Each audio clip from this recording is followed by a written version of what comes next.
So, sagutan natin itong dalawang age problem. Lumabas ito sa GC namin.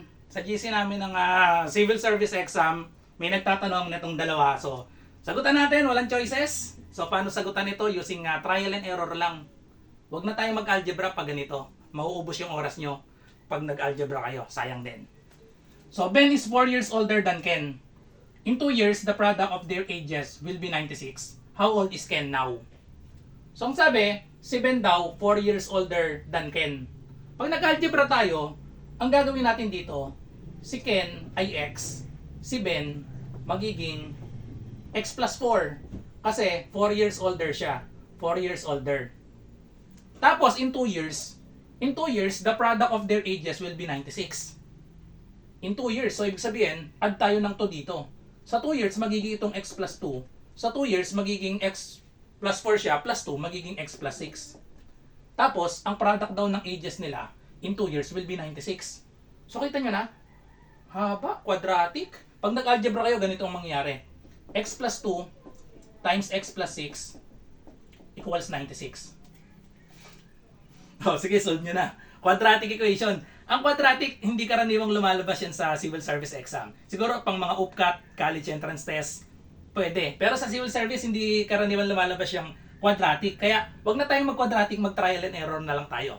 Ang gawin natin, isip lang tayo ng factors ng 96. Factors ng 96 such that, yung isa dapat 4 years older. Plus 4 yung isa. O, isip tayo. 96. Factors ng 96. Isa-isay natin ha. Obviously naman, hindi pwede itong 1 times 96. Napakalayo niyan. Dapat yung isa plus 4 dapat. X plus 4. Yung 2, napakalabo din na to ha. Pinapakita ko lang sa inyo, pero hindi kasali ito automatic. 2 times 48, 96. Ano pang pwede? Yung 3, hindi rin kasali ito. 3 times 32. Yung 4, malabo pa rin. 4 times 24. 5, hindi, wala yung 5, no? Yung 6, pwede ba 6 dito? Pwede 6, no? Ang 96 divisible sa 6 yan kasi pwede yung 60 tsaka 36. So, pag dinivide sa 6, 10. Dinivide sa 6, 6. So, 16. Oh, well, medyo malapit na tayo. Kailangan ang difference nila 4.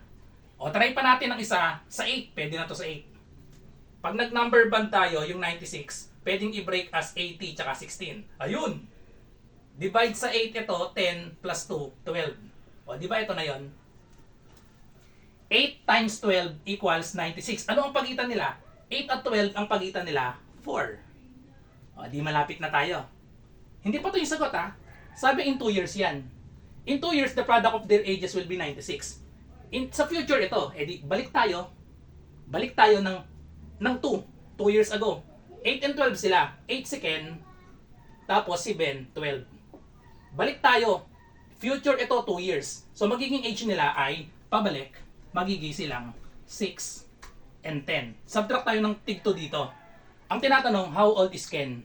Si Ken yung mas bata, ang sagot ay 6. Si Ken ay 6. So, ganun mag-solve ng ganito. Huwag na kayong mag-algebra. Trial and error lang ang gamitin natin. Factoring lang yan. Okay.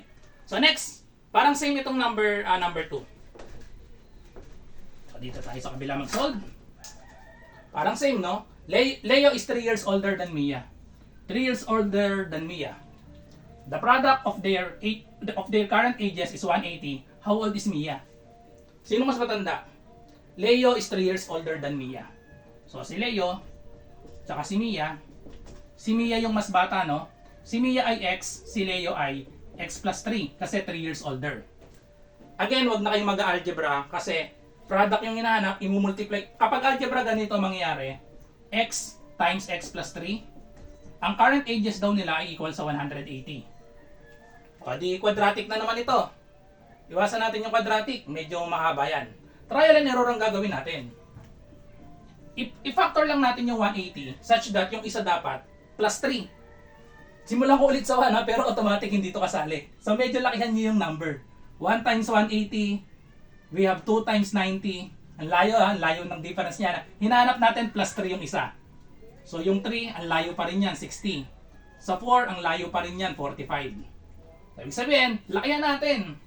Try natin sa 10. Kapag 10, yung isa, 18. Lumampas na tayo ha, yung 1 to 4, obvious na hindi kasali yan.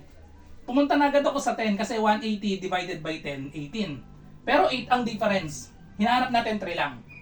11 hindi pwede, siguro 12 pwede.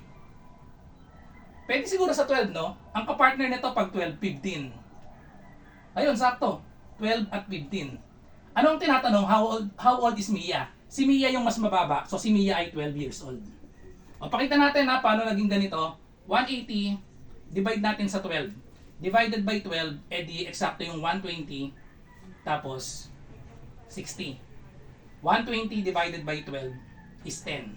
60 divided by 12, 5. O, di ba eksakto, 10 plus 5 equals 15. So, tama itong 12 at 15. Pag minultiply, 180. Ito nga pala ginagamit ko technique sa pagdi-divide. Another way ito, number band yung tawag.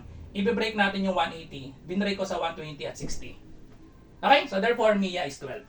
So, that's it. I hope may natutunan kayo sa another age problem na pinresent ko sa inyo. Kung mayroon kayong math question, i-comment nyo lang dito.